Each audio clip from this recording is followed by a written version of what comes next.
What up, G's?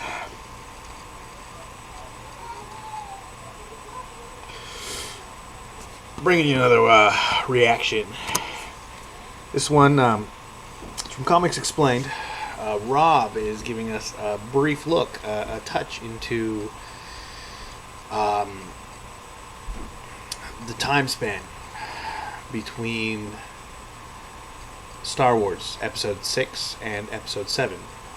This one's titled Star Wars Episode 7 Prequel, Shattered Empire Part 1. I am quite interested in having a knowledge bomb of Star Wars dropped on me.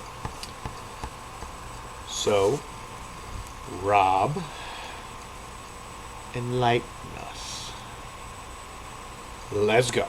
So continuing our week of Star Wars related content, what I'm going to do here is start the process of getting into Star Wars Shattered Empire.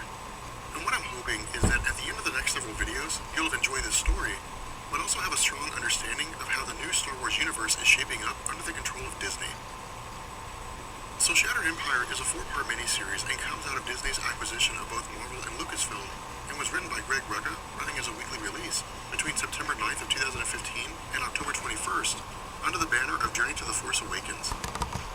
To sidetrack for a second, when Disney acquired Star Wars in 2012, the issue they faced was reconciling their purchase with the expanded universe.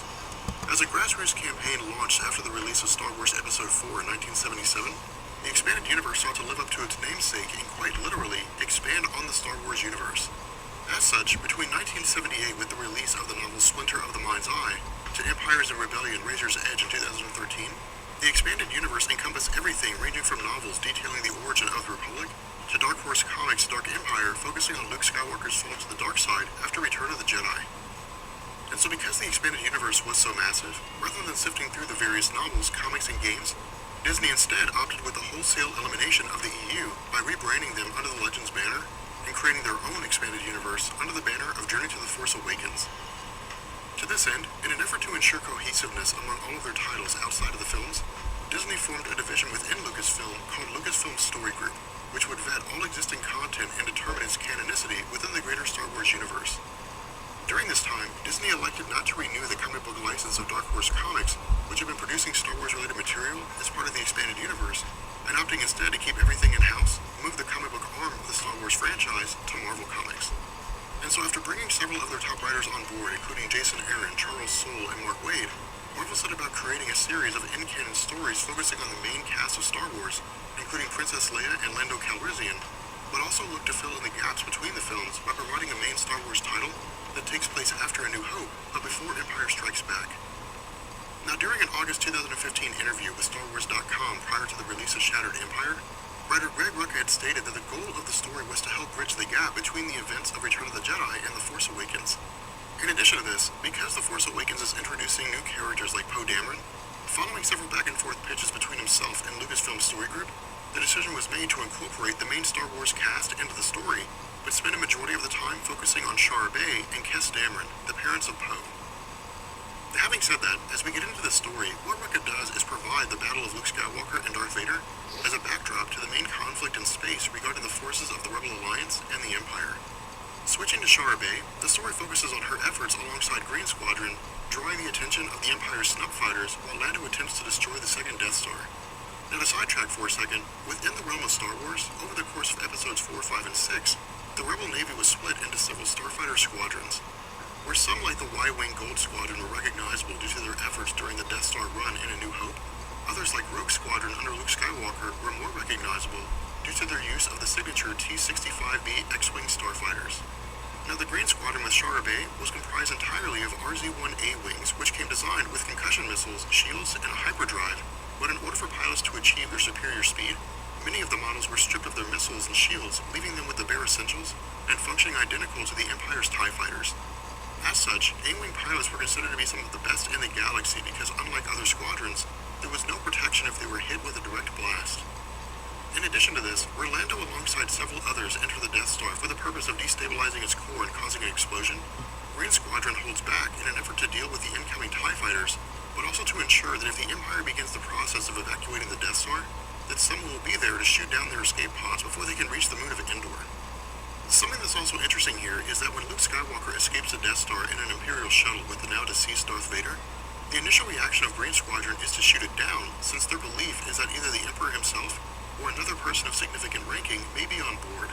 But after analyzing the life signs and determining that it's Luke, Green Squadron stands down and focuses back on the TIE fighters. Now, something I'd also like to point out here are TIE interceptors. As vessels that have been seen in the films but expanded on in the non-film material, the TIE interceptors were the Empire's response to the Rebel Alliance's speed-focused A-Wing. Where the interceptors weren't as fast as the A-Wings, the difference in speed was minimal at best, meaning that if both ships were under the control of skilled and experienced pilots, the dogfights they experienced would be quite literally a fight for survival. And so with Shara Bay coming to the aid of Luke Skywalker by killing off a TIE interceptor chasing after him, once they return to the Rebels' command ship, the Alliance begins to celebrate their victory.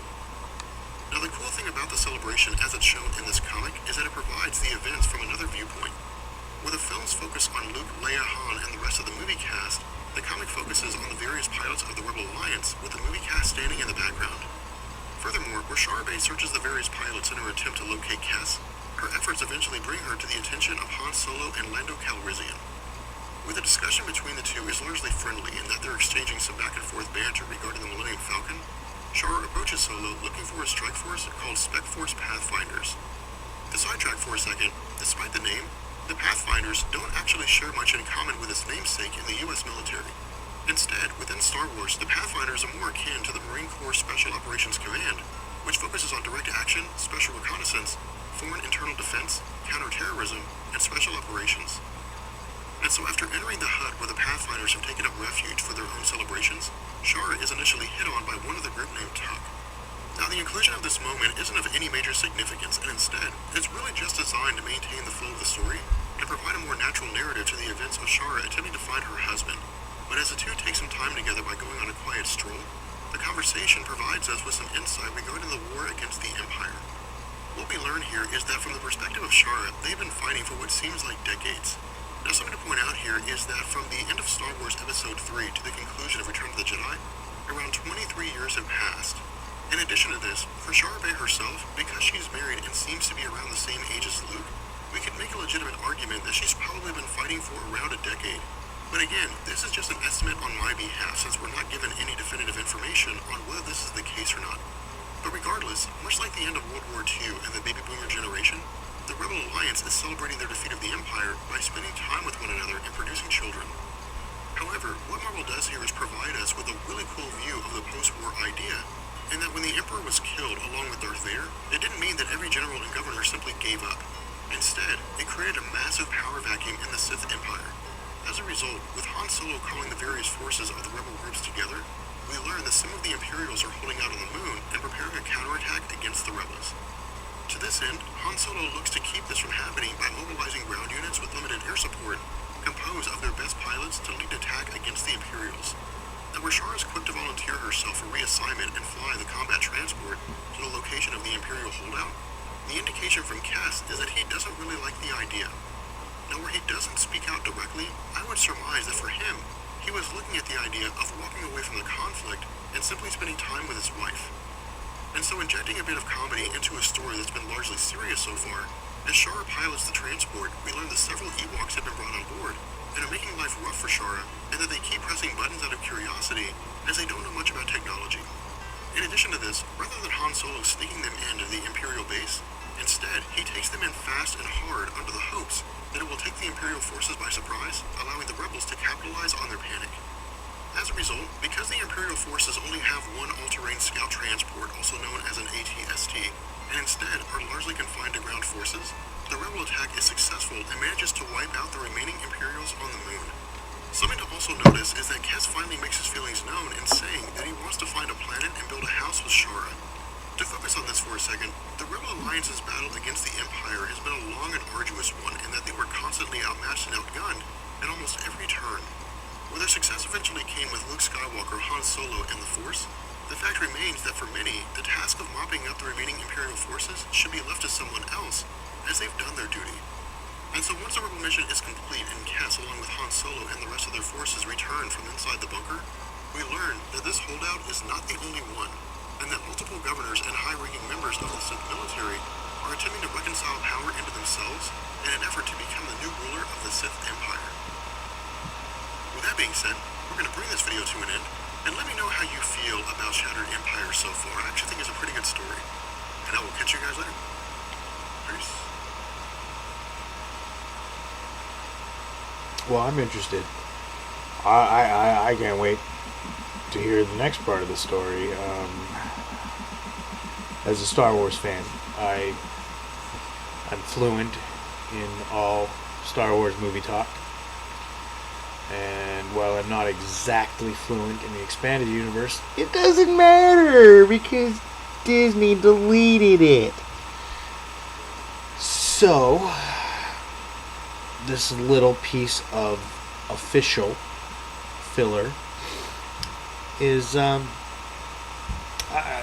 mean, I'm interested to see where it goes. It picks right up where episode 6 ends. And, yeah. Yeah. That's such a boner for Star Wars.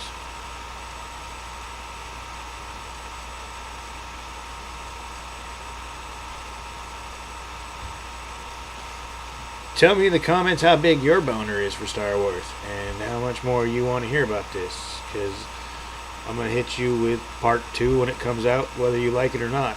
Ooh, slapped in the face. No, but seriously, comment. Tell me what you thought. What you're interested in hearing about. And like, share, and subscribe.